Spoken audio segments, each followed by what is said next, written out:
Et bonsoir et bienvenue à Ça ne tombe pas du ciel. Je dis bonsoir, c'est peut-être bonjour, bonne journée. On le sait pas. François Bégin est avec vous, épisode 203 et avec mon co-animateur extraordinaire, Dave Carter. Salut Dave. Salut mon François. Il fait froid dehors, mais on est en feu, tu Ah, comprends? wesh. C'est Et comme, qu'on est. hein, premièrement, as-tu passé une belle journée? Pas trop fatigué parce que on s'est quand Eh même oui, couché à 1h du matin hier. on a fait 3 heures de podcast, c'est assez intense. Écoute, tu sais, au début, tu te fais approcher. On s'est fait inviter, pour ceux qui Ouais. ne le savent pas encore, à l'épisode, au podcast de garage. On salue les gars, vraiment trippants. Mais tu sais, les gars, ça va durer 2h30, 3 heures. C'est comme, qu'est-ce que c'est ça, Qu'est-ce 2h30, qu'on va trois dire? heures? Qu'est-ce qu'on va dire pendant 3 heures? Et puis, ça a passé vraiment comme 20 minutes. Là, fait que ça a Ouais. été super agréable. En tout cas, moi, pour ma part, j'ai adoré l'expérience, Dave. C'était des chums dans un garage qui jasaient pendant Vraiment, 3 heures. C'est vraiment, complètement ça. C'est trop cool. vraiment. Puis ça m'a comme reconfirmé de parler de podcast avec des gars qui font aussi du podcast, à quel point c'est le fun de faire du podcast. Ouais, ouais. Exactement. On a une belle liberté, puis Oui. on se prend pas. Autant, je te dis que même eux autres se prennent encore moins au sérieux. Ouais, puis ça inspire des fois. Euh, Mais on a une belle formule. Bien ouais, content. c'est cool.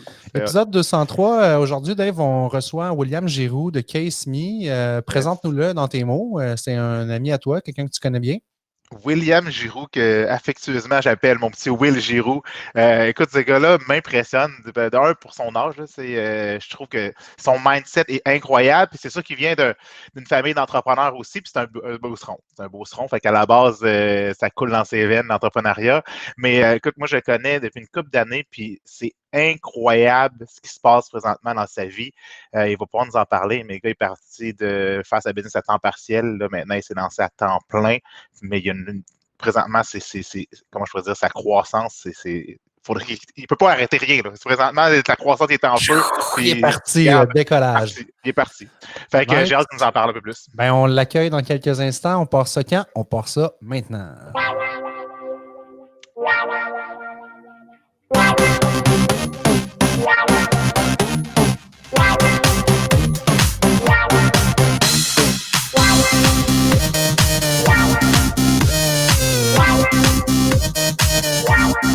Oh yeah!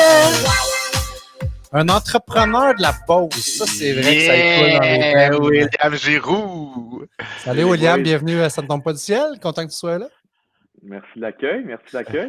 Ça fait plaisir. Fait que, on va te découvrir. Moi, j'ai pas le bonheur de te connaître encore. J'ai hâte d'en savoir plus. Je suis client de Case Me parce que Dave me parle de Case Me toutes les fois que je le croise. Case Me, c'est malade. Fait que je me suis commandé un super case pour mon sel. Puis je trouvais ça cool parce que, attends, je vais te montrer là. Tu sais, mon fond d'écran, c'est l'océan. Puis check, le back, man, il est comme il match parfaitement. Fait que vous avez du beau stock, vous avez du stock de qualité. Ouais. Mais là, attends un peu, là, parce que j'ai lu un peu sur vous avant l'émission, puis vous fabriquez pas ça en Chine, vous autres là? Non, effectivement, on fabrique ça à 1 heure de Québec, dans une ville qui s'appelle Saint-Georges, en Beauce. C'est malade. C'est incroyable. Ouais. Ça a parti comment, William? Dave l'a dit d'entrée de jeu. Tu as commencé ça un peu comme beaucoup de gens qui partent en affaires avec un petit projet on the side dans ton sous-sol. Je ne sais pas trop comment c'était, mais c'était à temps partiel. C'était à temps partiel. En fait, c'est drôle quand on repense à ça. Un peu comme toi, Dave, on a étudié les deux en administration à l'Uni, puis tu te dis, je pense être entrepreneur, mais tant que tu ne l'essayes pas, tu ne le sais pas vraiment. Tu te dis la question, ça va être quoi le projet? Puis là, tu as des idées, tu as ci, puis ça. Tu sais pas trop comment que ça peut partir. Puis de mon côté, ça a été un concours de circonstances. Là. Entre nous trois, je m'attendais pas à vendre des études cellulaires dans ma vie, là, pas pantoute. Puis dans le fond, moi, je finissais mon bac, j'étudiais à l'UQAR, campus à Lévis. Puis mon partner, Gab, lui, il étudiait au HEC à Montréal. Puis on s'est revus. En fait, Gab, c'est un ami d'enfance. On a fait notre primaire ensemble à Saint-Georges. Puis nos chemins se sont séparés quand même tôt parce que lui, il est allé étudier au Canada anglais, il est allé aux States. Puis ça a tombé que nos copines étaient des bonnes amies. Puis au Oktoberfest en 2015, ma blonde, elle me dit « Hey, on va aller prendre une bière avec Gab puis Elisabeth. » Puis j'étais comme « Hey, ça fait tellement longtemps que je l'ai vu, let's go, ça me tente. » Puis là, parle, Georges, Gab, il me dit « Hey, je viens de finir mon projet de bac. » Il travaillait pour la business familiale, lui aussi. Puis il me dit « Je fais ton projet de fin de bac sur un projet pilote qui qui s'appelle Case Me, en fait. Il dit, j'ai spoté dans un entrepôt en Beauce de l'équipement pour produire des études cellulaires. C'était un projet de l'entreprise à son père, en fait, back in the days, en 2012, je pense. Il était supposé d'avoir un deal sur la table avec Bell Canada pour produire des cases. Puis finalement, le deal est tombé à l'eau, mais l'équipement était déjà acheté. Wow. Fait que finalement, C'est incroyable, de la poussière, ça accumulait de la poussière dans un entrepôt depuis une couple d'années. Puis là, Gab, il dit à son père, il dit, hey, je veux le tester. On va amener ça dans le sous-sol du chalet à Saint-René, du chalet familial. Saint-René, pour ceux qui ne connaissent pas, c'est à genre 20 minutes de Saint-Georges à peu près. Fait qu'on en était là, en fait, quand je vais prendre ma bière avec Gab, il dit, j'ai commencé à le faire. Il dit, je fais du corporatisme, fait qu'il faisait des études aux couleurs des entreprises. Puis lui, son filon, c'était dans les universités, autant au Québec, au Canada qu'aux États-Unis. Au Québec, on est moins des partisans Ouais, on a universitaires, mais moins comme je t'envoie le brand sur le étudier, cœur, là. Ouais. Ouais. si t'es à Penn State ou à Harvard ou genre UCLA, ouais. peu importe, moi je suis un gros fan de sport, puis l'esprit universitaire là-bas est super fort. Ça fait que lui, il avait développé une borne qui était haute d'une coupe de pied, qu'il allait installer dans des boutiques universitaires où tu achètes tes livres et tout, puis il avait plugué un iPad là-dessus, puis tu pouvais dans le fond personnaliser en ligne un étude Wow. cellulaire aux couleurs de ton université. Fait qu'il en était rendu là quand il me parle du projet, j'étais comme, hey, c'est nice, c'est une belle idée en fait. J'ai dit, tu vends-tu en ligne? J'étais comme, ah non, tu sais, je suis pas trop familier. J'étais comme, il y a une compagnie qui s'appelle Shopify. C'était déjà à ce moment-là une des plus grosses compagnies de e-com au monde. Il paraît que c'est quand même facile. Il dit, ah ouais, on pourrait tester ça. Puis j'ai dit, en tout cas, moi je te lance ça de même. J'ai dit, regarde, on lance le site. J'ai dit, moi je m'occupe du marketing, je m'occupe des ventes. Toi, occupe-toi de la production, puis de l'aspect plus techno, justement. Puis si dans un mois, ben, on a des ventes, je serais intéressé à acheter 50% des parts. Là, on est en On se quelle parle année, aujourd'hui. là, William? C'est, hein? On était fin 2015, en fait. C'est tellement hot. C'est OK. tellement hot. Wow. Fait qu'il fait des Ouais, tests, puis finalement, il y a une couple de ventes qui sont rentrées. Oui, exact. Moi, je voyais de quoi aux États-Unis qui se passait. Puis là, ça paraît niaiseux. En 2020, on est comme, ah, ben oui. Mais en 2015, j'avais spoté le concept des influenceurs web qui étaient de plus en plus présents aux États-Unis. Puis au Québec, c'était pas de quoi de vraiment connu encore. Puis dans le fond, il y avait une fille que je connaissais de nom, une fille qui avait fait OD dans le temps. Elle s'appelle Andréane Marquis. Andréane, c'est rendue une amie à moi. Elle a elle-même aussi son entreprise e-commerce qui s'appelle Woman. Puis bref, je lui lance un message. Je suis comme, hey, ça te tenterait-tu qu'on fasse une collaboration? Puis super fine, ma fille, elle me dit oui. On n'avait même pas 200 abonnés sur Instagram. Et comme, oui, ça me fait plaisir. Puis elle a fait une publication, puis on a comme passé de 200 à comme 1000 quelques abonnés, genre one shot. Puis là, on a fait, OK, genre. Là, tu vois, c'est quoi la puissance, Il y a hein? de quoi qui se passe, L'influenceur, là. d'influenceuse. Ben oui. Ben, Ouais. tu vois, c'est pour ça que j'ai Dave, moi, dans mon équipe comme co-animateur. C'est mon influenceur! Il n'y a aucun sens, ce gars-là. Ouais. Ben, c'est vrai le pire, tu sais, c'est un concept qui est un peu. Qui est un peu un mot valise, là, maintenant, les influenceurs. Ouais. François, tu es un influenceur, on est tous des influenceurs. Ouais. Mais bref, à ce moment-là, c'est vraiment la personne qui nous a aidés à débuter Mais comme il faut. ça part du concept, tu sais, j'en parle un peu autour de moi dans ma job. T'es mieux d'avoir quelqu'un qui dit que t'es bon que de dire que toi, t'es bon. Ouais, Tu sais, la publicité traditionnelle, en réalité, c'est ça. Tu t'en vas dans le journal, tu t'en vas sur les médias sociaux, puis tu dis « Hey, je suis bon, achetez-moi ». Mais les gens, ils n'ont plus envie de se faire dire ça. Fait que quand tu fais confiance à quelqu'un parce que, je sais pas, t'aimes comment qu'elle parle, t'aimes ce qu'elle dit, puis là, la personne dit « Hey, moi, là, j'aime ça, ce brand-là, pour telle raison ». Tu as beaucoup plus tendance à y faire confiance parce que tu as déjà un lien de confiance avec elle. Tu sais. exact.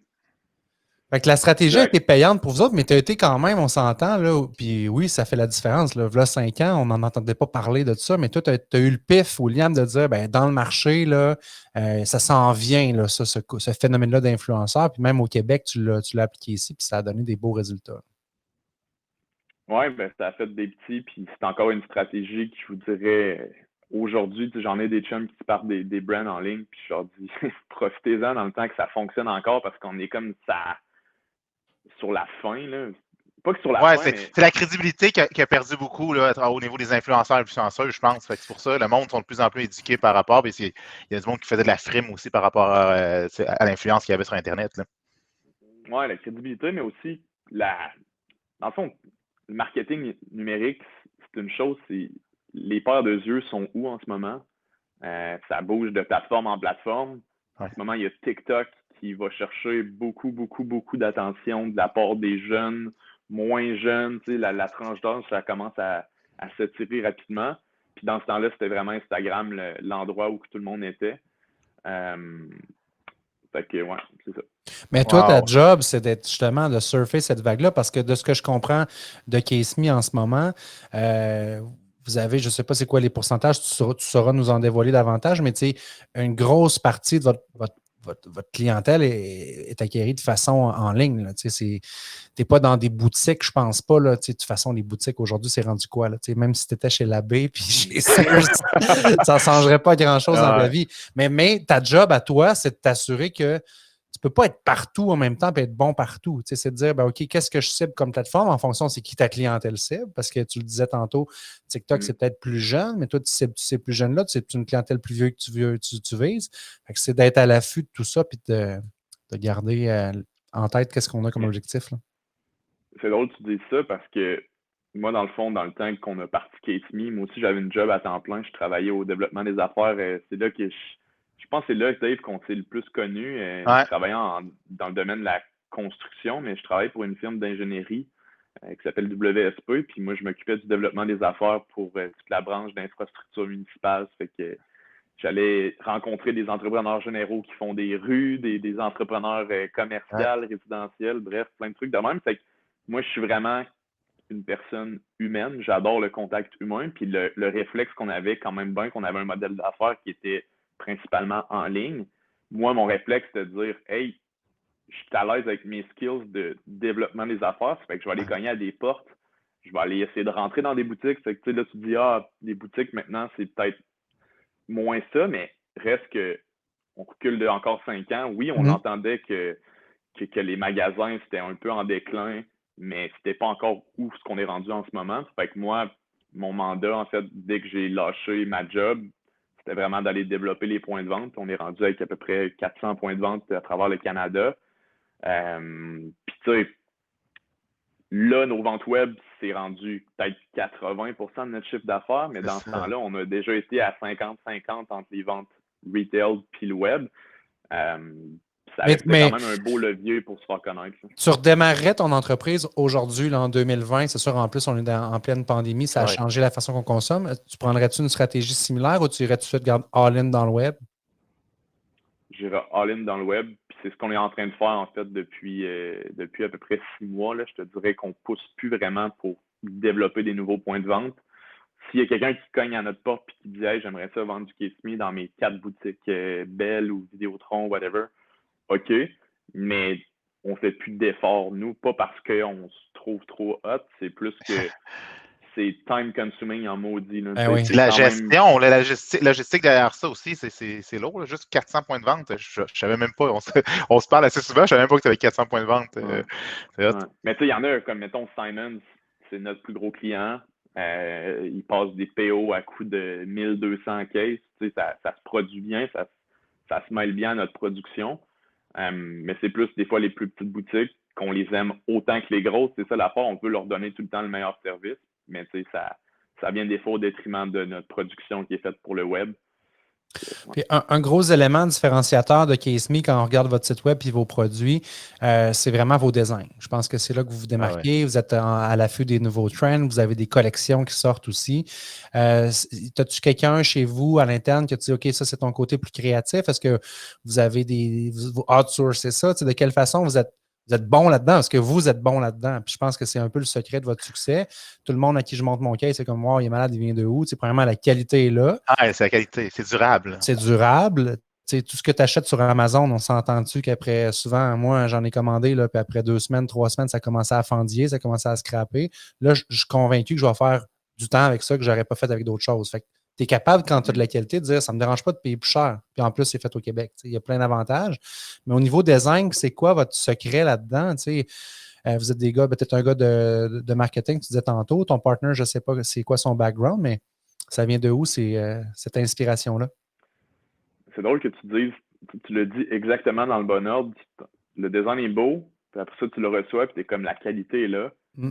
C'est ça, nous, le trigger important qu'il faut qu'on crée dans la tête du monde, c'est de dire, il faut que le design soit tellement hot que tu te dis, hey, je prends la chance que la qualité ne soit pas là, parce que ça, on peut le crier haut et fort que notre étui, c'est un bon étui, mais tant que tu ne l'as pas dans les mains.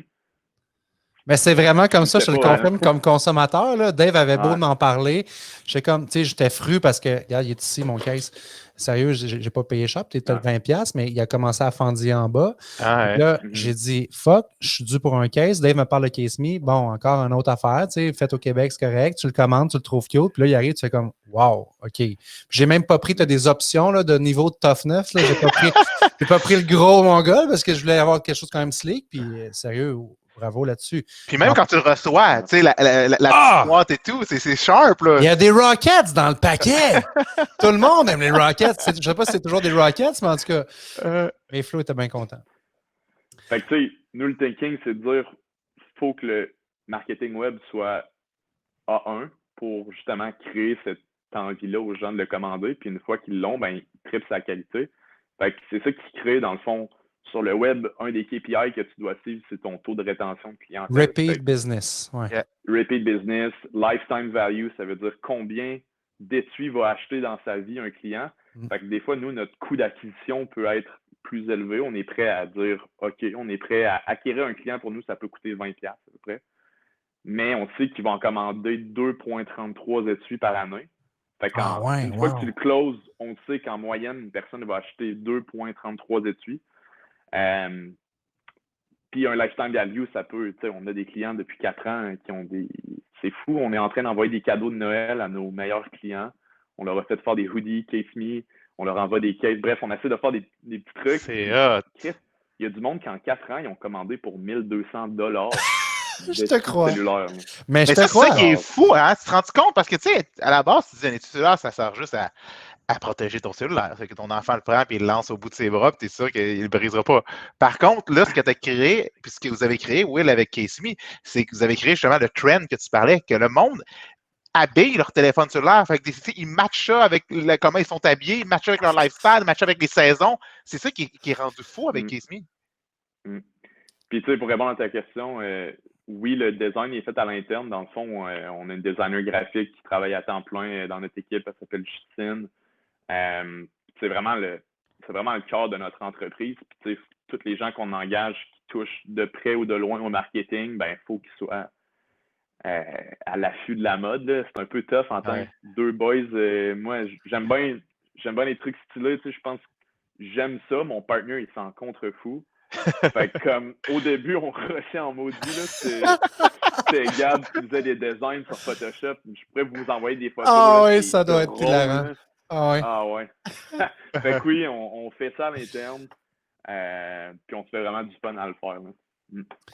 Donc, ben ça, c'est cool. Puis on la salue parce qu'elle a du talent, c'est sûr. Là, tu browses le site. Puis vous avez aussi, je pense, là, je ne suis pas assez connaisseur de votre brand encore pour te dire que c'est le cas, mais des trucs éphémères. Tu sais, comme cette collection-là, elle n'est pas là pour tout le temps. Fait que ça crée un peu le sentiment de dire, ouais, si je l'aime, mais si j'attends trop, il ne sera peut-être plus là dans 2 mois. Tu sais.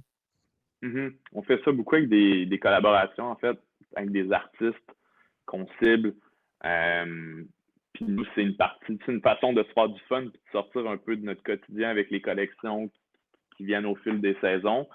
Fait que les collaborations qu'on fait avec des artistes ou avec des fois des influenceurs ou des choses comme ça c'est vraiment éphémère, comme tu le dis.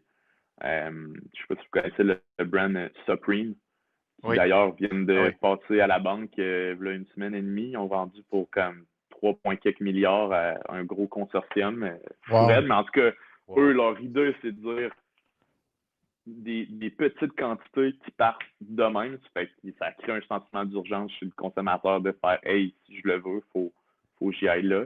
C'est un peu ça qu'on essaie de reproduire avec les designs. L'exclusivité, le dire que c'est un petit lot et tu as une pièce du petit lot. Fait que c'est l'exclusivité que tu vas chercher également. Là. Puis tu parlais de ça. Ça, là, mettons, j'essaie de vous le montrer. Oui, on le voit. Ouais. C'est un design moi, ça fait 3 ans que j'en ai fait un cas personnel. Ça fait 3 ans que je cours après ce gars-là. Il s'appelle Ricardo Cavallo. C'est un artiste espagnol. Il fait des collabs avec. Pour vrai, je sais pas comment c'est qu'il a accepté. Là. Faut croire que j'étais tenace, mais il fait des collabs avec Prada. Il fait des collabs. Genre, c'est lui qui a designé, mettons, les collants Chiquita sur les bananes partout à travers le monde pendant un Wow. laps de. Genre, Hein? c'est un malade. Puis Hein? finalement, je me suis lié d'amitié avec son agent, puis les boys s'est rendu des chums, puis comme on crée des trucs de même, des fois qui visuellement ça plaît pas à tout le monde, mais on se fait du fun nous à le faire. C'est Ça clair. flash, c'est clair. Ouais. Tu parlais de Simons, William. Est-ce que vous développez aussi pour vos clients des lignes exclusives? Ouais. On le fait pas beaucoup en retail pour vrai. On le fait avec Simons, tu as mis le doigt dessus. On l'a fait à quelques reprises, mais en général, ils préfèrent vendre nos designs parce qu'ils savent que ça va se vendre. Ils vous Simons, font je pense que confiance. ouais, vraiment.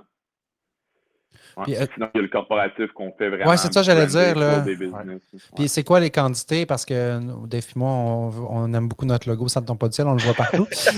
Tant qu'à être, on va se plugger. Tu fais-tu affaire avec des petits podcasts de fond de cours qui en voudraient comme une dizaine pour leur Ben chum? ouais, Ouais, ok, j'en ai cool. fait, je sais pas si vous connaissez PH Quentin, le Sans Filtre Oui, podcast. oui, ben oui. Justement, là, j'en avais fait Ah, pour les podcast sans boys. filtre, ouais. Ah, sans filtre. Hein. Ouais. Nice. Fait que, Ok. mais oui, ça va être mon petit cadeau pour vous, les boys. Je vais vous faire un petit case.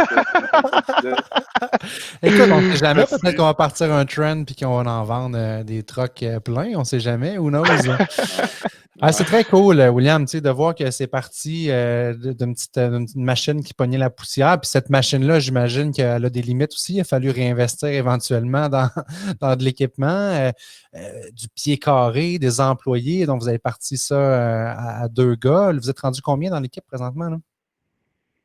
Je te dirais, là, on est 24 personnes. Puis tu vois, là, il y a une grosse période commence la semaine prochaine, le Black Friday, Cyber Monday et tout. On va monter à quasiment 30 personnes sur le plancher. Ça va être fou. Ouais. La main-d'œuvre, comment ça c'est-tu pas pire ou c'est compliqué ces temps-ci? Ça se fait bien parce que on a la chance d'être en Beauce. La Beauce étant une région qui est assez manufacturière. Puis pour vrai, tu vas travailler à soudre du métal ou faire des Ouais.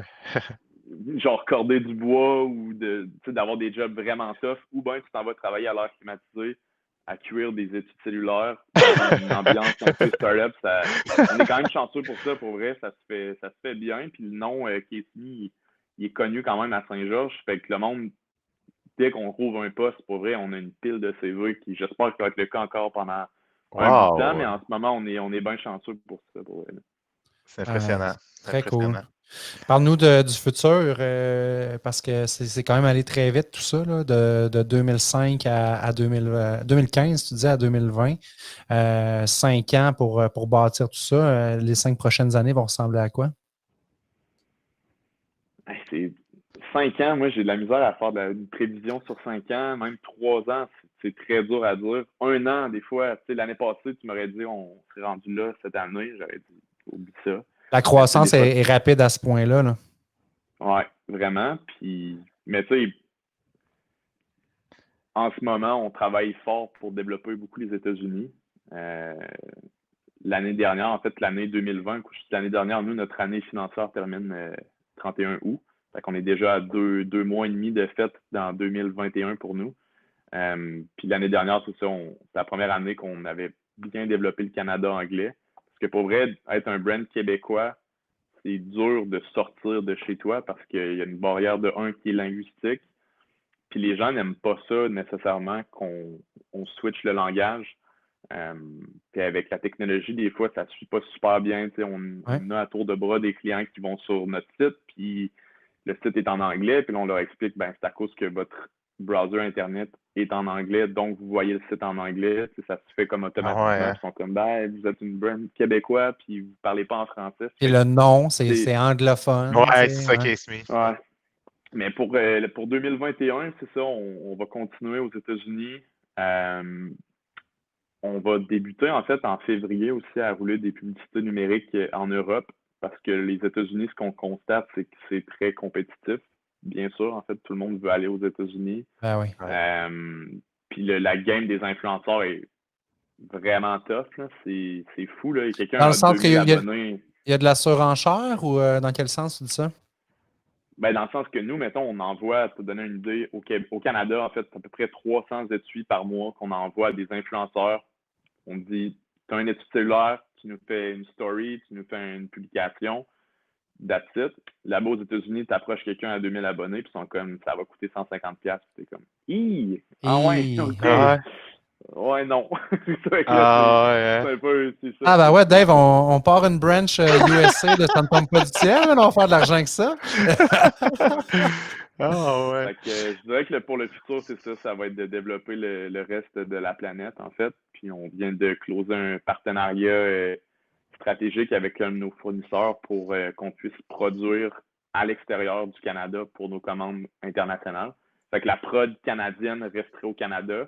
Puis dès qu'on closerait, mettons, des ventes en Australie ou genre en quelque part en Europe, on aurait d'autres usines qui pourraient produire pour nous là-bas. Fait que ça, pour nous, ça va être un gros coup de main. C'est ça, j'allais dire, ça va faire du sens aussi pour les frais de shipping puis la rapidité d'exécution. Là. On s'entend que tu veux garder un standard là-dedans puis être efficace. Les clients sont prêts à dire j'achète partout sur la planète, mais ce qu'ils veulent avoir, c'est qu'ils veulent l'avoir demain matin, leur commande. Là. Amazon est très, très efficace là-dedans. Ah ouais.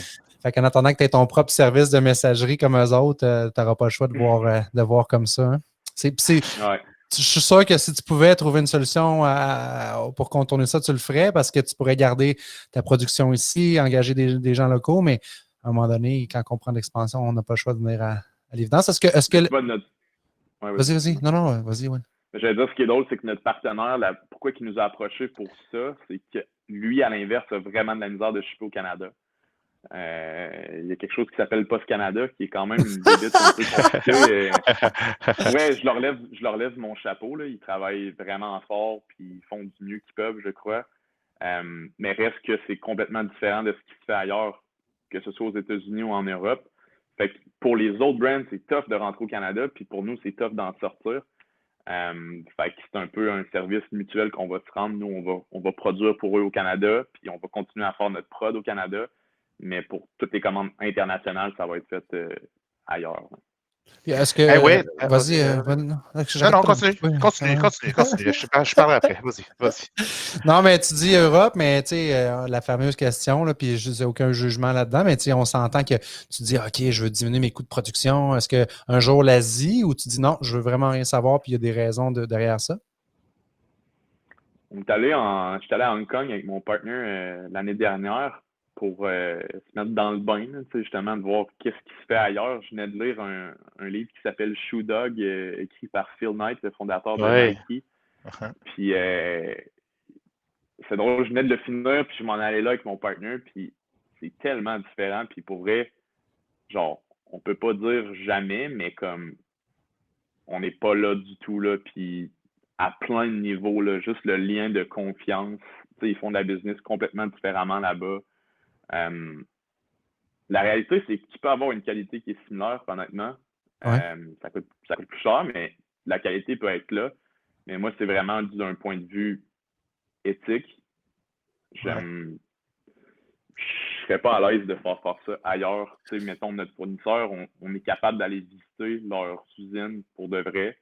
Là-bas, tu as des histoires d'horreur. Là. J'en ai du monde qui produisent là-bas, puis il va visiter son usine, puis finalement, ils vont te porter ailleurs, puis là, ils fake une production à une usine X, mais que dans le fond, l'autre usine, c'est pas la bonne. Ils veulent pas te montrer les conditions de travail, puis tout est organisé. Hein, c'est fou, hein? C'est quoi le film, le show Truman? Là? Tout est faké, là. Il n'y a rien de vrai, là. Capoté. Fait que, mais pour vrai, on est déjà assez heureux avec ce qu'on a en ce moment. Je verrais pas pourquoi qu'on changerait cette façon-là de produire. Ça donne des emplois ici aussi. Ouais. Les chiffres sont là aussi, je veux dire. Tu vois pas de la compétition qui vient de te dépasser, même au niveau. Tu disais que tu n'es pas dans une business où le prix est un facteur vraiment important parce que tu dis, moi, ce que j'offre comme produit, il est plus haut de gamme. Fait que le monde sont prêts à payer pour avoir ce que je veux. Fait que, oui, peut-être qu'au niveau du markup va être plus intéressant de décider d'y aller en Asie, mais présentement, les chiffres sont là pareil. Mais c'est un gamble que tu te dis, peut-être que tu ferais X% de plus bottom line de ton année, mais en même temps, le risque Ouais, exact. éthique, il y a plein d'autres risques qui s'additionnent à ça, puis qui nous tentent pas pantoute. Puis il y a l'aspect environnemental aussi, que nous, on est en train de débuter un virage plus environnemental, justement, puis de produire au Canada pour notre marché canadien. C'est vraiment intéressant versus faire shipper ça en avion tout le temps. Fait que, Nice. cette année, on s'est commis en fait à planter 60 000 arbres en 2020, puis on va Crème, l'atteindre. les gars, vous allez avoir dans le des ampoules, ses mains. C'est quand même de la. fond. Ouais. On s'est associé avec une fondation pour Oh, faire oui, ça. Là. c'est clair. Très sharp, c'est cool. Je ris un peu, Will, parce que en même temps qu'on parle, je visionne votre épisode de Case Me au Dragon. Puis je voyais qu'en 2019, il parlait d'un chiffre d'affaires de 600 000. Mais avant d'embarquer dans le chiffre d'affaires où il est rendu présentement, on en parle dans l'article qui est passé dans le journal. C'est quoi? C'est hier, je pense, aujourd'hui que c'est sorti, l'article? Ouais. Samedi. Fait que, mais parlons un peu de l'épisode des Dragons. Comment vous avez vécu ça? Puis on parle du marché international, mais au Québec, ça a dû quand même vous aider aussi, là, la parution que vous avez eue. Là. Ouais, vraiment. Comment qu'on a vécu ça? Pour vrai, moi, je me revois avec mon petit frère. Mon petit frère, il y a une couple d'années moins que moi. Puis quand j'étais jeune, on écoutait les premiers épisodes des Dragons. Je pense que c'était avec François Lambert. Je me souviens plus trop Ouais. des premiers Dragons. Puis je me Puis disais, Danny Vachon était là aussi. Ouais, je trouvais ça vraiment nice. Puis j'ai une couple de mes chums qui l'avaient fait. Puis on s'est dit, hey, let's go, on l'essaye. Puis on arrivait là un peu sans prétention, mais en même temps, on croyait en nous, puis on voulait avoir un deal. Puis la préparation, moi, c'est ça que je dirais qui a été le plus gros win pour nous là-dedans. C'était, on s'est préparé comme s'il n'y avait pas de lendemain. Là. On s'est dit, on est en Beauce, on connaît des entrepreneurs. On s'est dit, on va faire un pitch de pratique devant 4 grosses pointures à Malade. Saint-Georges. Très cool. Wow. Ouais, on avait Tu es Marc Dutil?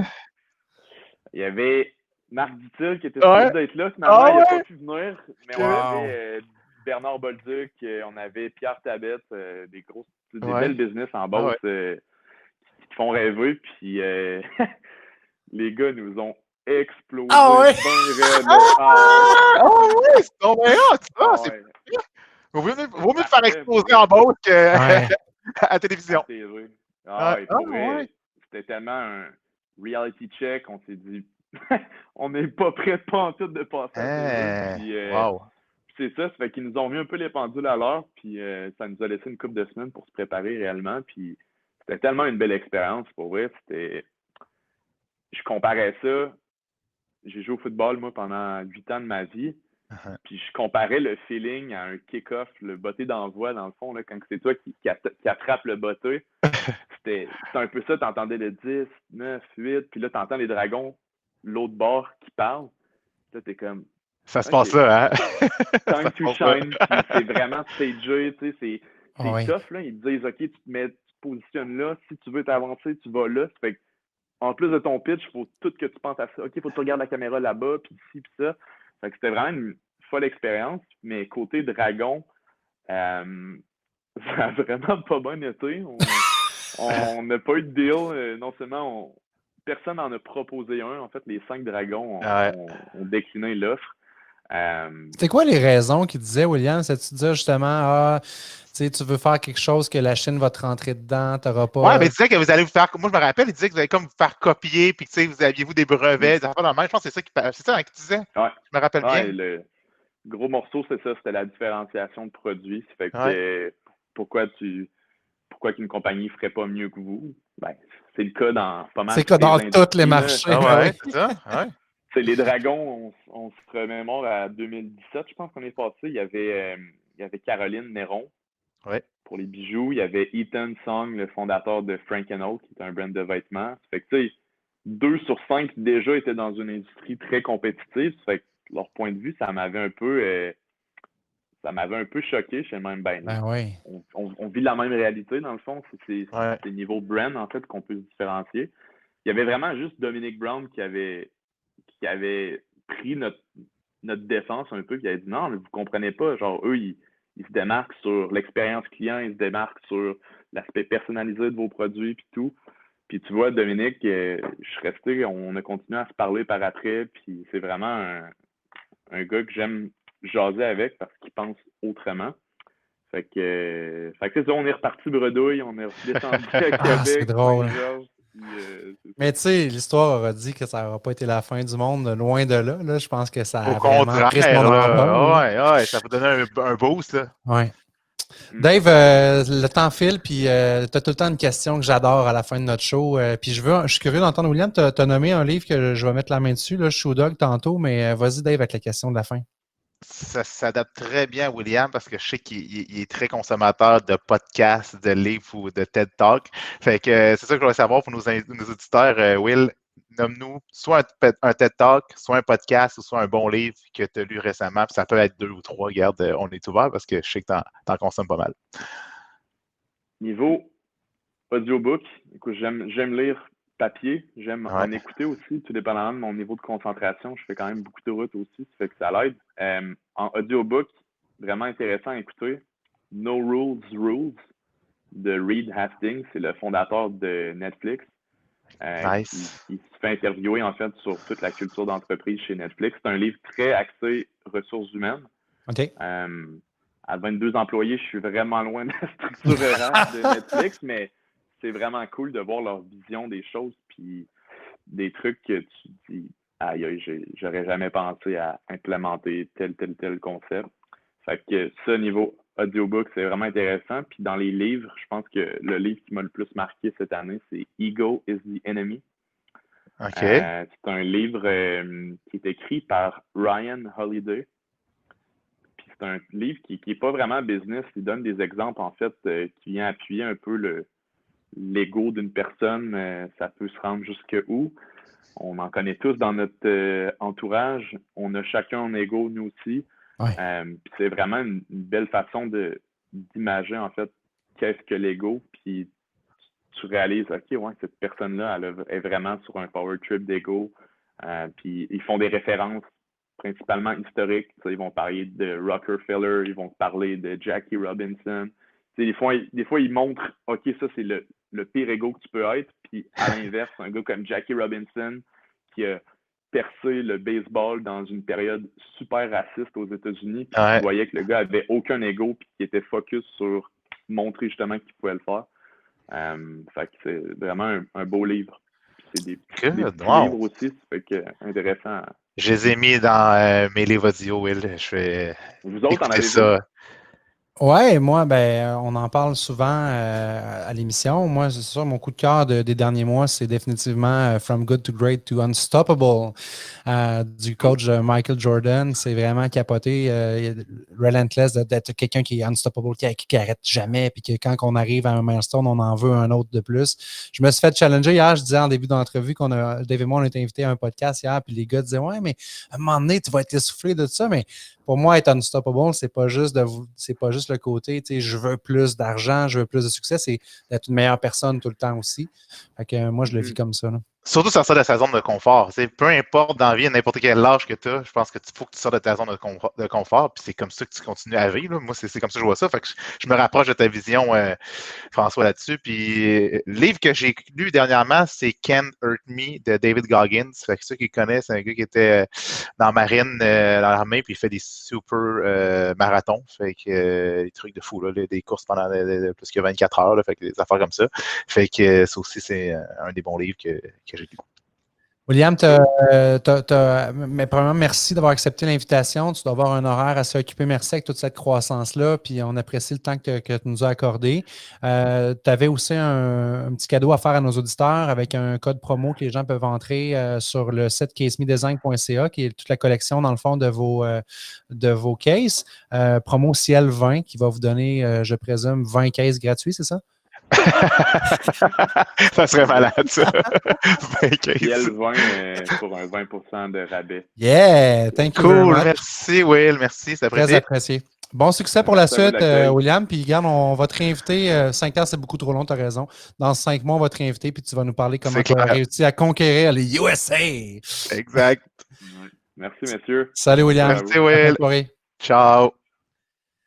All right, Dave. Merci beaucoup d'avoir approché William. Tu m'en parles depuis longtemps, puis on a eu une super belle entrevue. Un gars enraciné, on le sent, il est zen, il est calme, c'est où est-ce qu'il s'en va. Puis... Hyper modeste, parce qu'il ouais. réussit, puis il est wise, comme je te dis, pour son âge. Là, le gars, il est hyper mature, puis il est focus.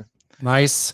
Alors, c'était l'épisode 203. La semaine prochaine, pour l'épisode 204, on reçoit Mélanie Verrette et Dominique Jean de Cœur à l'ouvrage, 2 entrepreneurs aussi d'ici, de la région de Québec, qu'il a fallu qu'ils se réinventent complètement dans la COVID. Il y avait une entreprise d'animation dans des congrès, dans des événements spéciaux. Puis on s'entend que congrès et événements spéciaux pour COVID égale... Fait que j'ai hâte de les recevoir. Puis, mais Dave, bonne semaine à toi. Puis on s'en reparle. On se parle next week. Yes. Salut mon chum! Merci d'avoir été là tout le monde. Puis allez liker. Ça se passe sur iTunes et sur Spotify. Ciao! À la prochaine.